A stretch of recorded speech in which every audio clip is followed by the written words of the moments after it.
kalian semua ya? Sehat. Puji Tuhan. Nah, hari ini kita akan belajar bahasa Indonesia.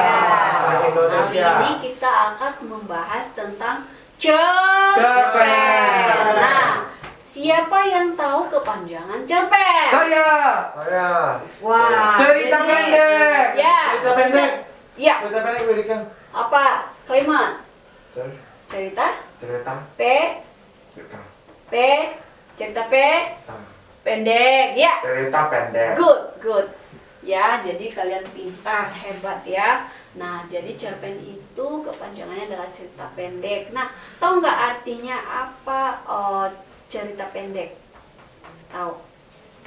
Nggak tahu ya. Nah, Ibu akan kasih tahu. Jadi cerita pendek ini adalah sebuah karya sastra yang berbentuk prosa ya. Jadi dia masih termasuk prosa baru ya. Nah, dia memiliki ciri-ciri ceritanya itu tidak terlalu panjang. Jadi kalau kita membaca itu hanya sekali duduk saja ya.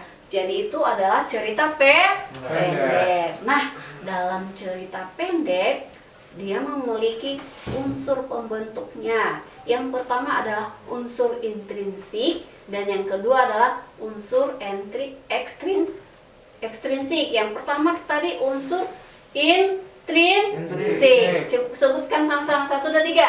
Unsur intrinsik. Ya, kalau di unsur intrinsik ini dia ada beberapa bagian. Ada yang pertama adalah tema. Nah, tema itu berbicara tentang judul dari cerpennya ya, itu tema. Kemudian ada tokoh. Nah, tokoh ini adalah pelaku-pelakunya yang diceritakan dalam cerpen. Yang ketiga adalah penokohan. Nah, penokohan itu berbicara tentang watak atau karakter dari tokoh. Nah, di sini itu ada 3 ya watak biasanya ya.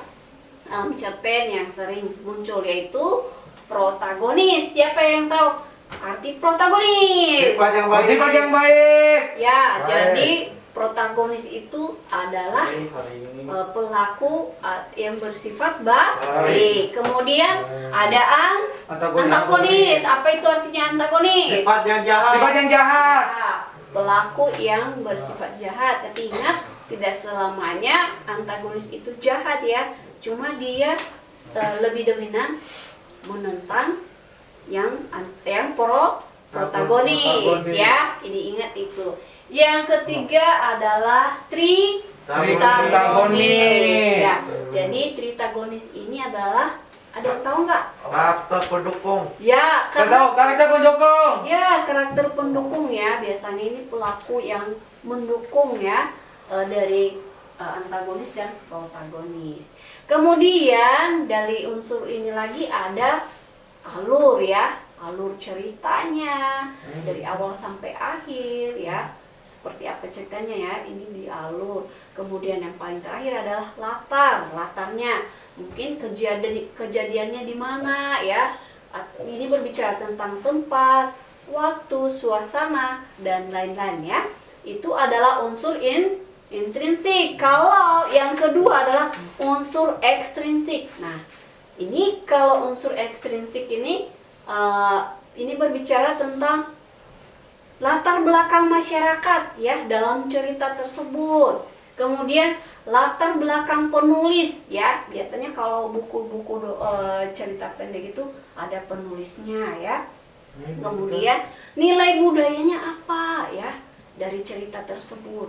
Nilai moralnya apa, kemudian nilai sosialnya apa, itu adalah unsur ekstrinsik ya. Unsur ekstrinsik itu adalah unsur di luar ya. Kalau tadi yang unsur intrinsik itu unsur yang di dalam cerpen. Tapi kalau unsur ekstrinsik itu bicara tentang yang di luar ya. Jadi ini tadi Ibu ulangi, ini adalah latar belakang masyarakat, latar belakang penulis, kemudian nilai moralnya, nilai budayanya, dan nilai sosialnya. Nah, kali ini Ibu akan membawa kalian ke perpustakaan ini supaya kalian mencari sebuah cerpen kemudian kalian baca, nanti 1 atau 2 orang ya, contoh untuk menceritakan, maju di depan untuk menceritakan cerita yang sudah dibaca ya di perpustakaan. Oke? Oke, silakan sekarang. Silakan dibaca dulu ceritanya, nanti 1 atau 2 orang maju ke depan.